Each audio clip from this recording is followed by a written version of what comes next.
Good morning. Everybody grab your coffee because we're talking about student loan debt.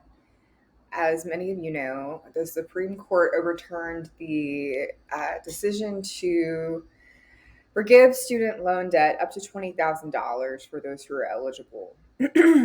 And I have had quite a few people reach out after sharing about my own student loan debt, saying, "Hey, I don't even know how to check who I owe the money to. How do I pay it? How much do I owe?" So I thought we would talk a little bit about that right now because apparently I'm not the only one who's in student loan debt. And I also wanted to kind of briefly cover the difference between subsidized and unsubsidized loans and why we need to pay attention to them. So let's get started. We'll just go to www.fafsa.gov and you'll see the top link.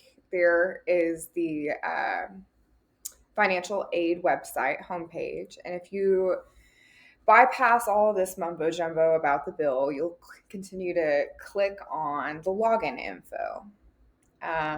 Many of you may not have logged into your FAFSA.gov account in quite some time. So, reminder, there is two-factor authentication, and it would have been set up with an email that you had owned and used prior to going to college. Okay, so here we are on the homepage. As you guys can see, I have $37,000 in loans and a little over $18,000 in grants. Thank you, grants. So the loans are going to be displayed in blue and the grants in green. And if you see over on the right, you will see your loan servicers. So if you click on that link, you can go over to the servicer website and talk about payment reoptions and set all of that up. Here we're at subsidized and unsubsidized loans. So you'll scroll down to the bottom of your homepage and you'll hit view loans. And I like to sort by loan type. And there's a reason for this. I didn't know this until I started asking questions, but essentially, subsidized loans are based on need and they do not start accruing interest until repayment begins. And so while I'm in school, they're not accruing interest, which is great. Unsubsidized loans are essentially they're kind of like taking out a personal loan.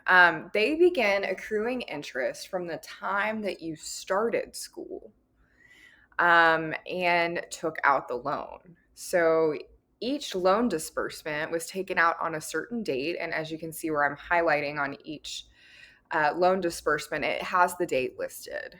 And I've created a spreadsheet for everybody to calculate how much interest has been accrued on each of your unsubsidized loans throughout the course of the time of the loan. And then adding all of that up. So for me, I'm in a grace period. And I won't be seeing repayment on my loans due until November. So yeah, we'll talk a little bit more about that in the next video, but enjoy your coffee and we'll be back to talk a little bit more about the differences and explore the spreadsheet. Thanks. Good morning.